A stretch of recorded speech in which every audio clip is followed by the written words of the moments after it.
No, I did not write this piece just so I could bend the FBI acronym to my will. But it sure was entertaining. And I helped. Actually, Donut, I don't really know if snickering in the corner all night like a prepubescent monkey actually qualifies as help. But it sure was entertaining.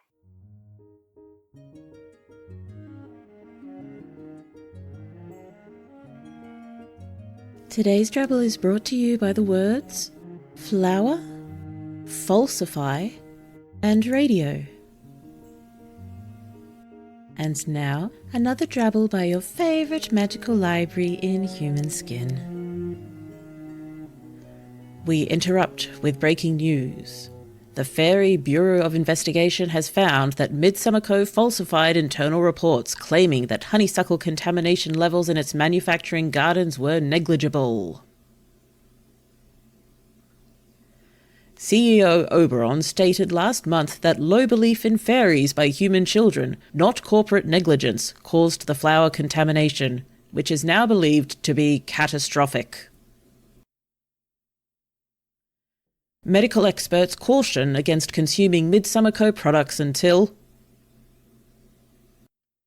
The radio blares white noise in my slender, pointed ears.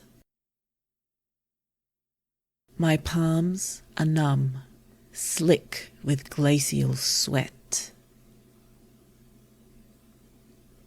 Or that might be the ice-cold drink can in my hand.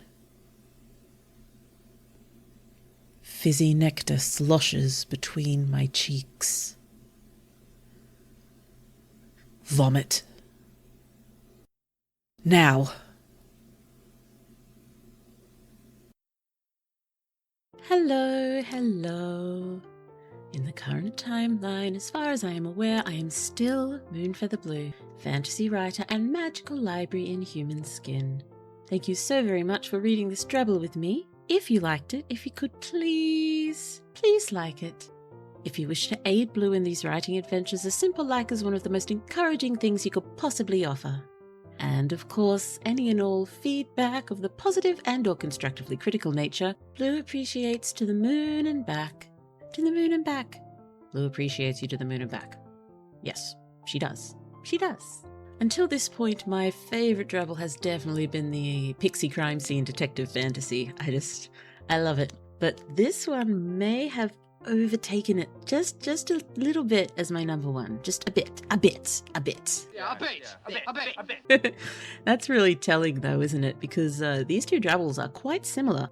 Apart from the obvious, being one has pixies and other has fairies, they are written in quite a similar way, most of the story being almost an info dump, but delivered in a hopefully interesting way, before ending with a solid reaction to the information. Yes, the shop assistant's incredulity at the detective buying his store out of crab pots in the whimsical noir, and now a fairy fizzy nectar consumer forcing themselves to be sick to potentially avoid dangerous contamination.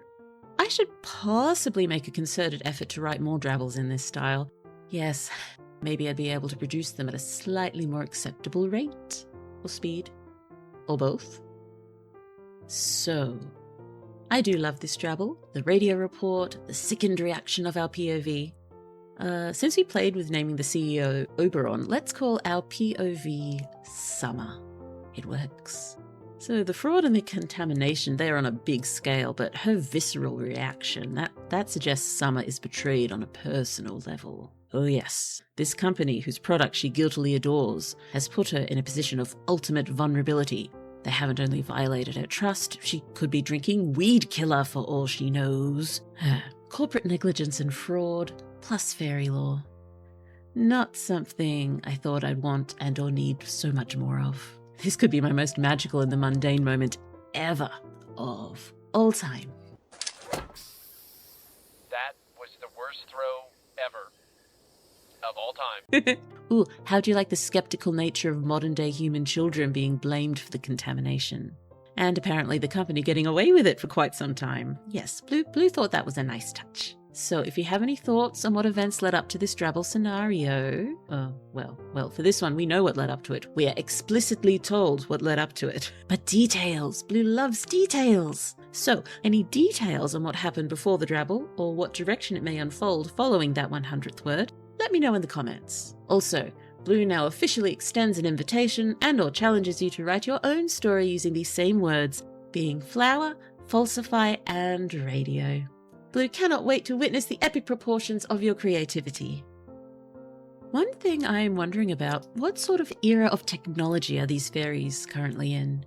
I'm guessing radio is at the top tier of mass communication, given that's how Summer's getting this unfortunate news, so that makes me think more 1930s, 40s, but the corporate stuff gives me a bit more 70s, 80s, that kind of vibe. So do we halve the difference? Or something along those lines? Are we looking at fairies with 1950s, 60s technology?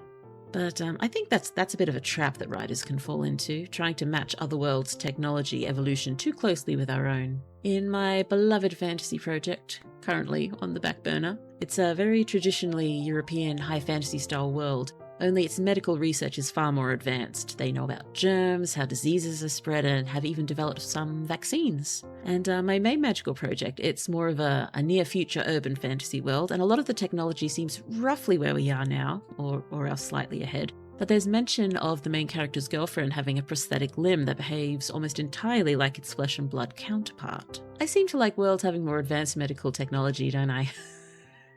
Anyway, we should experiment more with our technology evolution. It's fun! Oh, yes, a better example. Project Hail Mary.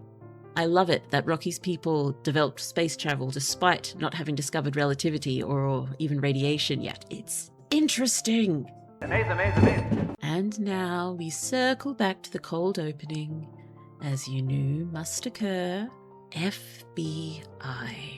Fairy Bureau of Investigation. It's perfect. I love it. It's giving me Artemis Fowl, Happy Fuzzies. The books, not the purportedly terrible Disney adaptation. Oh, I loved those books so very much. I don't think I ever finished the last one. I guess that's one series I didn't want to end so badly that I took a stand. Aaron, you gotta draw the line somewhere! Aaron, we gotta draw a line in the sand, dude! Aaron, we gotta make a statement! You gotta look inside yourself and say, what am I willing to put up with today? Not this! It was a ridiculous stand to take, but apparently I took it.